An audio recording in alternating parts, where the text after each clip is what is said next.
بسم الله الرحمن الرحيم الحمد لله الواحد المنعم والصلاة والسلام على محمد سيد الأنام وعلى آله الكرام وصحبه العظام وسلم تسليما كثيرا ما دام يجري هذا النظام. وبعد، قال تبارك وتعالى: النبي أولى بالمؤمنين من أنفسهم. وقال رسول الله صلى الله عليه وسلم: أنا سيد ولد آدم، أو كما قال صلى الله عليه وسلم. Respected brothers, elders, mothers, sisters, and dear youngsters, Assalamu alaikum wa rahmatullahi wa barakatuh. We commence by praising Allah subhanahu wa ta'ala, our creator, sustainer, cherisher, and nourisher, and the only entity entitled to worship. And we send the choicest blessings upon the final messenger, Muhammad ibn Abdullah, sallallahu alayhi wa sallam, peace and blessings upon him. In an article that appeared approximately 1 year ago in the National Post, the title of the article was From Matthew to Muhammad. This article was talking about how the population in the GTA, in the Greater Toronto area, is increasing. And there was a time where in some parts of the GTA, the name Matthew was one of the most popular names. But according to this article, they said that this has now transformed. There are people coming from different lands, different backgrounds, different religions, and one of the most popular names in the Scarborough or the Markham region, and also in some areas of Mississauga and Brampton, is the name Muhammad. And when we look at the reality of the matter, that it has been over 1,433 years since the Prophet of Allah Muhammad sallallahu alayhi wa sallam, peace and blessings upon him, had migrated from Mecca to Medina. And there are still people in the world who name themselves Muhammad.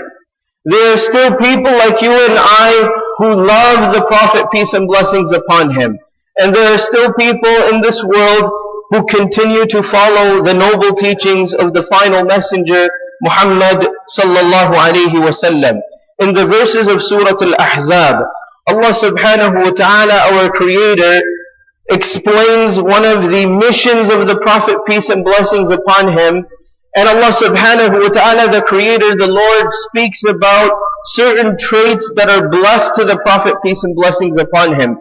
Ya ayyuhan nabi, O Prophet, Inna arsalnaka shahida. We have sent you as a witness. Wa mubashiran wa nadhira. We have sent you as the one who would give glad tidings and who would also warn people.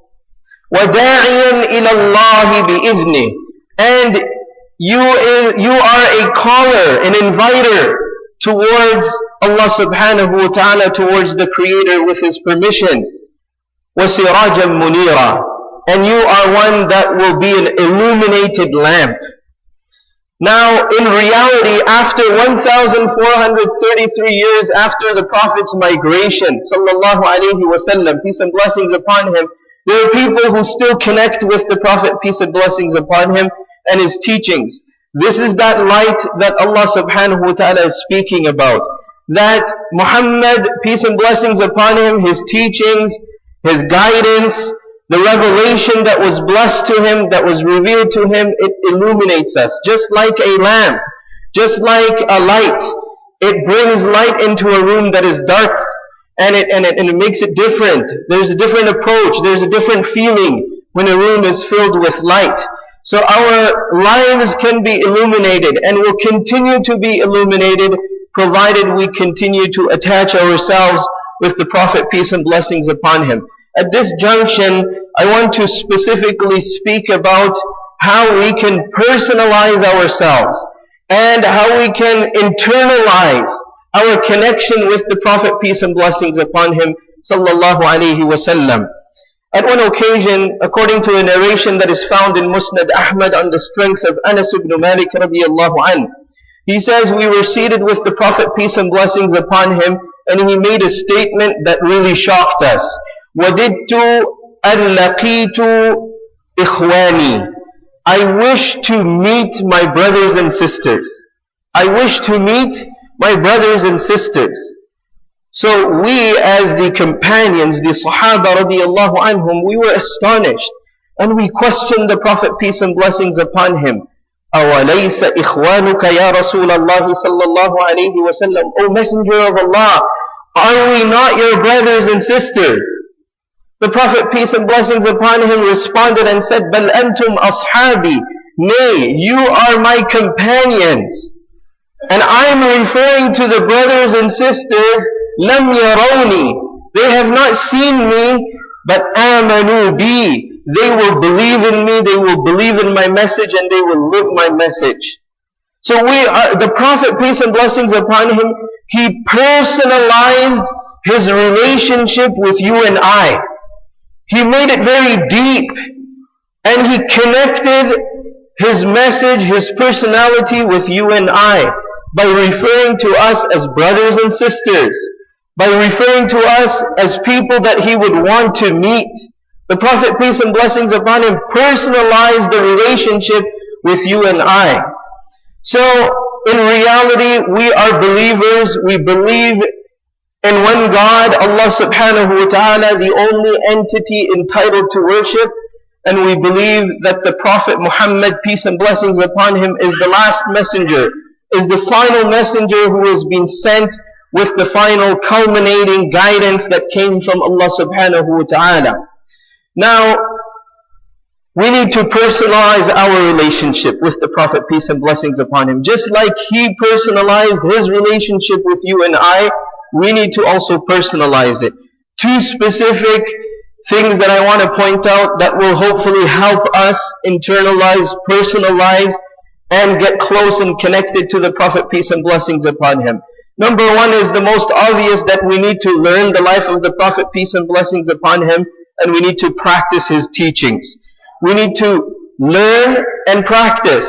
When we find, I was doing a little search on how many people from amongst the non-Muslim community, from those who don't believe in Islam, they don't regard the Prophet, peace and blessings upon him, as their guide. Yet they have written positive compilations, stories, authors who have written books about the Prophet, peace and blessings upon him. They have learned from the sources and they have made compilations. And we find non-Muslim authors, for example, Karen Armstrong, non-Muslim author, who has authored her book and says, Muhammad, the Prophet of our time. Muhammad sallallahu alayhi wasallam, the Prophet of our time. Meaning that his message is very relevant, it's very appropriate even in today's time. So most definitely those of us who believe, we are a step further, we believe in the message of the Prophet, peace and blessings upon him. We believe in his guidance.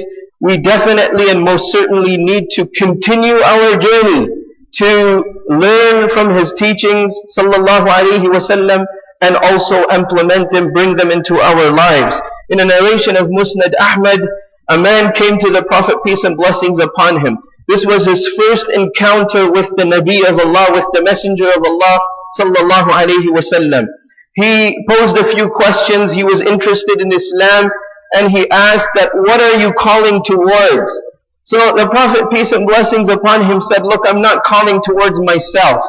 I'm calling towards the Creator, Allah, the Almighty, the one that when you are in any form of suffering or difficulty, if you turn to him according to my methodology, then most certainly that God, that being, that entity, that Almighty will help you in your situation and your circumstance. And the Prophet, peace and blessings upon him, continued to advise him, and he would constantly come, according to this narration, he would constantly come to the Prophet, peace and blessings upon him, and he would ask for advice. He would come to learn.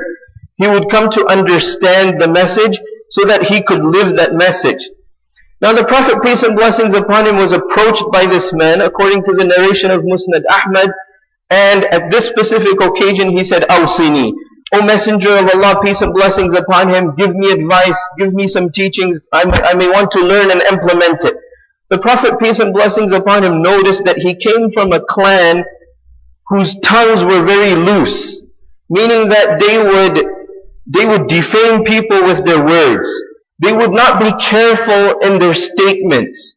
They would say things that would hurt people in their hearts. So, when this man came and asked this question, the Prophet, peace and blessings upon him, said, look, do me a favor, you do come from that clan, لا تسبن شيئا. Don't ever utter a word that is considered vulgar or negative to anything, شيئا, to anything. So he took this advice very seriously. And when he's quoting this narration, he mentions that I can clearly and very vividly say that فَمَا سَبَبْتُ بَعِيرًا وَلَا شَاةً مُنْذُ أَوْصَانِي رَسُولُ اللَّهِ صَلَّى اللَّهُ عَلَيْهِ وَسَلَّمَ. My entire life after that advice, I never, let alone a human being, I never even said anything vulgar to a camel or to even a sheep. I never used vulgar language. I didn't speak words that were negative, despite it was within my blood, it was within my habit, and I belonged to a culture and a community whose tongues were very loose. But once I heard this advice from the Prophet, peace and blessings upon him, I went out of my way to ensure my statements would be upright. Ya ayyuhalladhina amanu qulu qawlan sadida. Allah mentions in the verses of the Holy Quran, when you say something, when you utter something, then ensure that it is upright, it is responsible, it is dignified, it is honorable. So, most definitely we learn from this, from the examples of the companions, that these were individuals who were learning constantly, and they were always practicing the teachings of the Prophet, peace and blessings upon him. When we personalize something, we really care for it. We really have an attachment to it. I was speaking to a family who's a tenant at some landlord's home. And he mentions that the landlord told him that he's passed through so many tenants. And usually when tenants take up a property, they abuse it, they damage it, they don't really consider it as theirs. So what happens is that, I always feared that tenants would destroy my property and it would get into loss, etc. So he told me, and this brother was telling me, that the landlord told him that when it comes to you and your family, you really take this as your personal property and you treat it like yours. So I have no concern about my property and it being damaged or abused. I see it that it's being kept in a good shape. It's very well respected. It's not abused. It's not damaged. So this is an example of when something is personalized. We use, there are many copies of the Holy Quran. The management always mentions that, some people, they just drop their ripped Qurans, etc. here. But, there are many copies of the Holy Quran. But when we have our personal copy, how do we care for it? How do we take care? Everyone has a phone. Okay, but when it's our own phone, we personalize it. We have our own screens on it. We have our own photos. We personalize it in the way that we want it. And we take care of it. We cherish it. We use it appropriately. We don't abuse it. So we need to build this relationship with the Prophet, peace and blessings upon him, in a personal way so that we care for the Sunnah. We care for the teachings of the Prophet, peace and blessings upon him. We feel a deep sense of feeling and meaning within our hearts towards the Sunnah and the teachings of the Prophet, peace and blessings upon him. So this is why we need to ask ourselves a question, and I said this to the youngsters also last week at the university on the topic of the seerah, that before we do anything, we need to question ourselves. What would the Prophet, peace and blessings upon him, do? If the Prophet, peace and blessings upon him, was present, what would he do? So when it comes to our worship, how did the Prophet, peace and blessings upon him, worship? Aisha radiallahu anha, to give a simple example, she mentions that the Prophet would enter the home, he would become one of us. There was no distance. We would forget that this is the messenger of Allah. We would forget that this is the man who receives revelation from the Creator. He would become one of us. He would take charge of chores. He would become one of us. But then, when the call to the prayer was announced, when the adhan was said, he was a different man. He left what he was doing, and he took permission, and he went to pray. So we ask ourselves, what would the Prophet, peace and blessings upon him, do if he was present today in our schedules, according to our personal lives and our schedules? How would the Prophet, peace and blessings upon him, accommodate ibadah and worship? When it comes to matters regarding children and family, the Prophet, peace and blessings upon him, was a prime example. Abbas radiallahu anhu had many children. These were relatives of the Prophet, peace and blessings upon him. Fadl, Abdullah, these are great companions amongst the children of Abbas radiallahu anhu. Whenever the Prophet, peace and blessings upon him, would return from a journey, these youngsters, these children, they would rush to the Prophet, peace and blessings upon him. And the Prophet, peace and blessings upon him, would have a smile on his face. And he would embrace them. These people would be so connected, these young children, with the Messenger of Allah sallallahu alayhi wa sallam. At one occasion he mentioned, the Prophet, peace and blessings upon him, I enter the masjid and I intend لَأُطِيلُ الصَّلَاةِ, I intend to recite lengthy verses in the prayer. But when I hear buka as-sabi, when I hear the crying of a baby, I atajawaz, I reduce the recitation and I make my salah brief. This was the care of the Prophet, peace and blessings upon him, while in prayer, while in connection with Allah subhanahu wa ta'ala, the care, the compassion he had with children. You know, the case in Kingston finally came to a conclusion, where the Shafi'a family have been guilty of murder of their own children. And it's a very sad case, but the reality is that no one should get away with murder. We wholeheartedly agree with the verdict. Anyone who murders, anyone who takes a life, they should be given the justice for that. We agree with the justice system. We are confident that an appropriate decision was made. But ask ourselves a question, that if I'm a parent and I'm angered at my children, what would the Prophet, peace and blessings upon him, do? How would the Prophet, peace and blessings upon him, advise? How would the Prophet, peace and blessings upon him, approach the matter? Ask ourselves a question. When this is the status of the Prophet, peace and blessings upon him, where he's so considerate about children, about family members, where he made the life of family members a comfortable one, a loving place. It wasn't harsh. The Prophet, peace and blessings upon him, told the man to manage his anger, anger management. La taghdab, la taghdab, la taghdab. Each time he said, give me advice, give me advice. And the Prophet, peace and blessings upon him, said, don't get angry, don't get into a rage. Control yourself. So we need to ask ourselves this question, that what would the Prophet, peace and blessings upon him, do? Shaykh Akram Nadwi, hafidhahullah, a scholar, contemporary scholar in the United Kingdom, he was talking about women in Islam. And he said something very profound, and I'm going to share this with you. And this is all from the teachings of the Prophet, peace and blessings upon him. He's referring to 3 narrations, and he puts it into his own words. He says, when she is a daughter, she opens the door of Jannah for her father. When she is a daughter, she opens the door of Jannah, of paradise, for her father. When she is a wife, she completes half the deen of her husband. The Prophet ﷺ says this. And when she is a mother, Jannah and paradise lies under her feet. And then he concludes his remarks by saying, if the people really knew the status of a woman in Islam, even the men would desire to be women.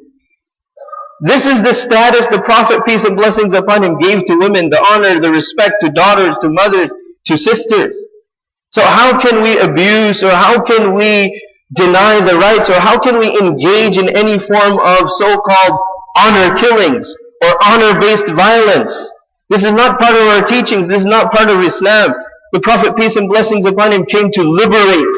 He came to take us out of these cultural notions where there's injustice, where there's murder, where there's disparity, where there's no form of respect and honor in a true sense for every human being.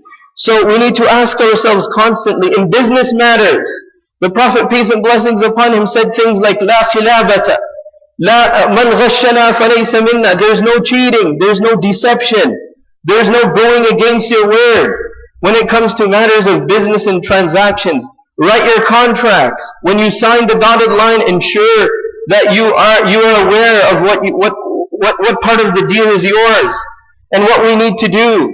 So ask ourselves this question when the next time we do a business transaction, the next time we sign a dotted line, that what would the Prophet, peace and blessings upon him, do? We look at interaction with others. There were 2 articles that I just read yesterday about high school students, 15, 16 years old. And it's related to this technology that we're so obsessed with. So in one case, it's photographs, inappropriate photographs being shared on phones. In another case, someone impersonating someone else on Facebook. And in one case, the police and the authority got involved and got into the school and got the parents involved, and it created a whole chaos.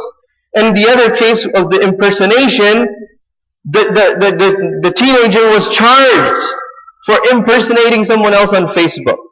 Now, before we post anything on Facebook, ask ourselves a question. What would the Prophet, peace and blessings upon him, do? Before we shoot that email, ask ourselves a question. What would the Prophet, peace and blessings upon him, do? When I interact with my neighbors, with my family members, with other people of society, ask ourselves this very same question. Make it personalized. Bring it close to you. Bring it close to our hearts. The Prophet, peace and blessings upon him, if he was present today and he saw my laptop, what would he do? What would he say? Ask ourselves this question. So the point is that we need to live the message of the Prophet, peace and blessings upon him, learn it, and personalize these teachings. I want to conclude with a story that someone shared with me about a revert sister. She's been Muslim for a number of years, and she just started wearing the hijab. She just started wearing the veil. And she was coming out of the grocery store from the parking lot, and there was an elderly woman who was crossing the road.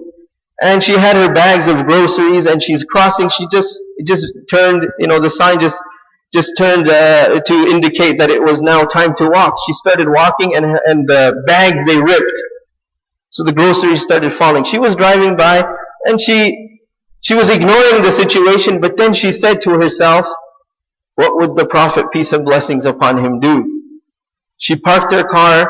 She had one of those eco-friendly, reusable bags, and she filled up her groceries, and she gave it to the woman. And she mentions, the brother who was explaining it to me, that the smile on this elderly woman's face,